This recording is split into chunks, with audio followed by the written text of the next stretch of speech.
Hey everyone, I hope everyone's having a good night. My name is Minnie Alexander, and I am the author of A White Man's Horror. It is a book. But before we move on, everyone please press the like button, subscribe. If you like my content, please share, call your friends, call your granny, call your poppy, and tell them to subscribe. So, um, Again, my name is Minnie Alexander, and my book, A White Man's Horror, which you can find on Amazon, I I feel like I need to go in more depth about my book and to hey Paige, hope you're having a good night. Paige is in the comments. Yeah, so and feel free to leave comments too. Negative feedback does not hurt my feelings at all, and positive ones, thank you. So, again, my book, A White Man's Whore, it's about interracial dating, specifically white men and black women. This is kind of becoming a buzz, you know? Um, the topic is gaining more traction. So, I believe my book is out at the perfect time. And what inspired me to write the book is basically to educate people. We have a whole bunch of different YouTube channels and other sources of information that only talks about the positive things about interracial dating, again, specifically uh, white men and black women. My book talks about the other side. Now, I'm not sitting up here bashing white men. I'm not sitting up here bashing black women for making that decision. Everybody's entitled to their own decision and to find their own happiness in whatever partner they choose. But I talk about my personal experiences and other black women's personal experiences, and about how our world and our culture, black culture, looks at black women that have stepped outside their race and the things that we go through. I also talk about in my book, statistically, how white males look at us. Now, when I talk, I don't say all. I never say all. And if I do slip and say all, I don't mean all. Can never throw everybody in the same bucket and say all white people are this, all black people are this. That's ignorant. There's always the exceptions and there's always individual people. So, again, my book, A White Man's Horror, that you can find on Amazon. Um, I guess in my younger days, where I started, interracial dating at 16 years old, I didn't have any older black women or even friends to talk to me about it. I had nobody to talk to about interracial dating. It's just something where it's like, okay, there's this white boy, he thinks I'm cute. I think he's kind of cute. Let's see what happens. And if you do purchase my book, I have a story in there of my first encounter with a young white man. And some of the things I suppressed and things I thought I should have up talked to him about. But in my young age of 16, I just wanted to be included in his circle of friends. So, um, yeah, I feel that the black women who do step out and date specifically white men, most of them don't have anyone to talk to. And yes, there's YouTube channels that have sprouted up that talk about this topic, but that's more just listening and doing your little comments, but it's not really a back and forth. Oh, excuse me. I am working on doing one-on-one consultations, um, or one-on-one, what do you call it? I guess, but no, it wouldn't be consultation. Just one-on-one sessions. There we go. For Black women who need to talk to someone about this, maybe need to get advice. Also, white men also. If you are thinking about dating a Black woman, or you're ready, or you have, and things just, you need to talk to someone about it because maybe you don't have any friends that can give you advice or can see the different sides, different perspectives. I'm here. And I will, again, I'm working on this particular, doing one on ones to talk to you guys, just kind of be a friend for a second and help you guys out, and because I understand, you know. So let me get into this book. Got the book right here. What a lovely cover. Lovely, lovely cover. Just a side note. My mother was not thrilled about this name of my book, A White Man's Whore, nor the cover. She's a very old fashioned woman, but she got over it. To talk about the title, A White Man's Whore, you know, this is my first book. And I know titles are very catchy, and the book is not glorifying, interracial dating. It's not saying, oh, just get a white man and all your problems go away. No, no, no, no. It is saying, if you do go that route, be aware of these things and do as you may. So, I mean, when I say a white man's whore, I'm not calling Black women a white man's whore. It's a catchy title. And if you read the book, there are points in my life where that's what I felt, where it seemed like relationships with certain white men were not as serious as I wanted them to be, and I felt that they wanted a Black experience with me. So I felt like a whore, unpaid whore. So I mean, I don't know which one. I don't know what's better, paid whore or unpaid whore. Anyway, so food for thought. So my book, A White Man's Whore, which you can get on Amazon, and if you can, uh, please press that like button and subscribe. So I'm going to go over the chapters with you guys. So chapter 1, my first encounter. Chapter 2, if you are a white man reading this book. Chapter 3, 3 kinds of white men. And let's see. Okay. Sorry, excuse me. Chapter 3, 3 kinds of white men, 3 kinds of Black women. And chapter 4, white men's obsession. Chapter 5, comparison.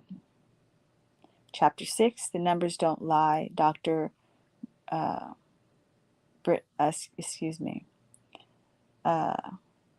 Bernetta C. Slayton.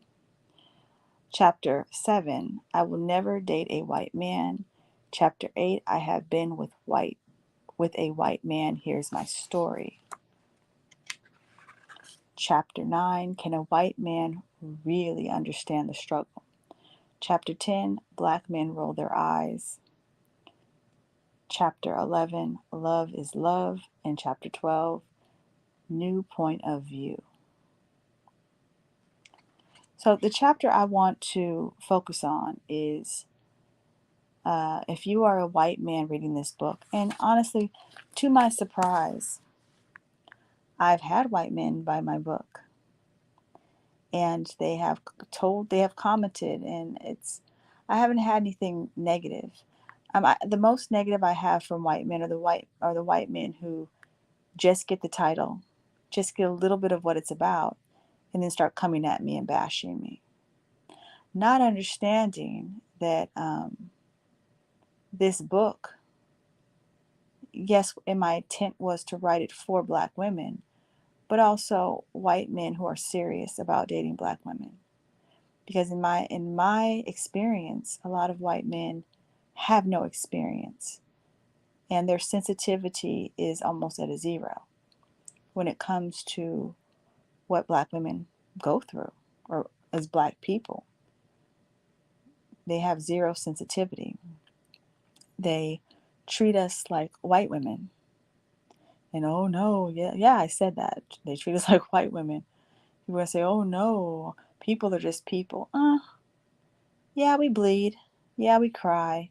Yeah, we have bodily functions that are the same, but we are in a society where certain people are treated different because of their skin tone, or the kinks in their hair, or the wideness of their nose, all of those things. And I believe when you're in a relationship with a black woman, to ignore those things is to, you know, cut off conversations that be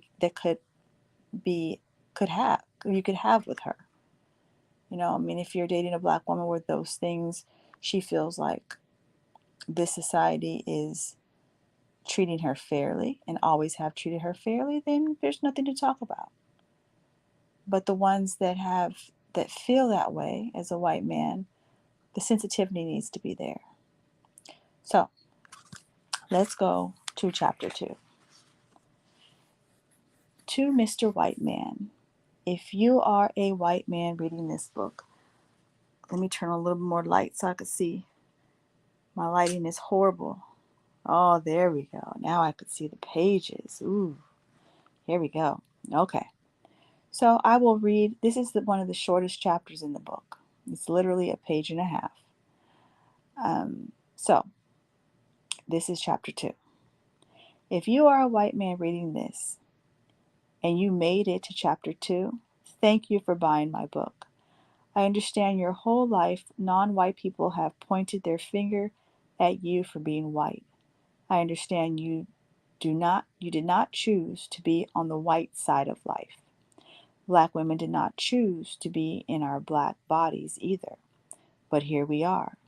We are in the aftermath of the history of our ancestors, the history our ancestors created. Positive and negative history brought us all to this point. While reading this book, while writing this book, I had in mind you, a white man, would read it. I can only assume you would read this book for a few reasons. You may have never dated a black woman and you are curious. You might be bewildered by the title of the book. My final assumption is that you have dated black women and really would like to have a deeper understanding of us. I will warn you, beyond this chapter of this book that it will appear this is another book trying to make the white man look like a bad guy. That is not my intent. I have included real life stories, interviews, and research in this book. Some names have been changed to keep my interviewees anonymous. I understand it is difficult to read about your people being written about in a not so pleasant way. You can believe the information in the following chapters is true or not true. But if you can see the information is true, you will get a better perspective of the life of a black woman. If you can see the information is true, you can treat a black woman in a more sensitive and loving way. This book will assist you in talking to black women about topics you may not know exist in their life. Parts of this book shine light on white men's insensitive behavior and stereotypes of black women. If you feel like you are not an insensitive white man, still do a self-evaluation. I have heard many white men say, when politics come into my relationship while dating a black woman, the relationship fell apart. Here is a side note. Politics are a part of black culture. As a black person, politics has controlled many parts of our existence. Politics made us have to sit in the back of the bus. Politics made it possible for black and white people to get married. If you are going to date a black woman, get ready for our politics. No need to be in your ego while reading this book. Today is a new day, a day for change. I ask you to take the information in this book and look at yourself, the world around you, and the Black woman. This book was written to help you, Black women, and whomever is interested in learning more about the relationship between a white man and a Black woman. Please keep an open mind. Let's start. So that was chapter 2, dedicated to white men. I mean, it's I'm not gonna say it's sad, but um, yes, people are people, and there's been interracial relationships where they've made it work, where there's no books to be written to be read to how to understand each other. But I feel like a lot of white men have never really um, been submerged in Black culture. And I also believe that a lot of Black women, and this is in my book, sometimes has to be censored around their white partner. I mean, one of the beauties in dating a Black man or having, as a Black woman, having Black friends is we can literally talk about racism and in our different stories about injustice for literally for hours and not get tired of talking about it. But in dating non-white, non-Black people, it seems like they don't really want to hear it. And even dating Black men, it's like we can talk about these things and inequality and again matching stories, and that's one thing that it's hard to relate to when dating a white man. So again, if you're a white man listening to this and you're curious about the minds of a Black woman and on a few of our experiences in dating you guys, and you really want to be that good white man for a Black woman, please read my book. Please read my book and work on sensitivity. And also, I find that dating white men, Black women need to be sensitive too. You know, don't always make the white man pay for the systems that are set up that he did not set up, even if he's benefiting from it. It's all about being sensitive, and that's in every relationship. Being sensitive. I think that in an interracial relationship between a Black woman and a Black man, there needs to be a little more sensitivity. And also, what's that saying? Let's say, handle each other with kid gloves at times. Yeah, I think that's the same. So, again, this is part 1 of me talking about my book. That was chapter 2. I read the whole chapter to you guys. Yeah. So, again, get my book on Amazon. Please leave me comments about what you think about it. Was it something you already knew? Did you learn something new? Is it an eye opener? Yeah, I'm very interested in knowing. So again, my name is Minnie Alexander, and I want to share my book with you guys tonight. And I hope everybody has a safe, wonderful night. If you're going to bed, then have great dreams. Dreams about your great future. I know I'll be having them. So everyone, good night, and don't forget to like, subscribe, and share. And don't be shy to leave a comment. Good night.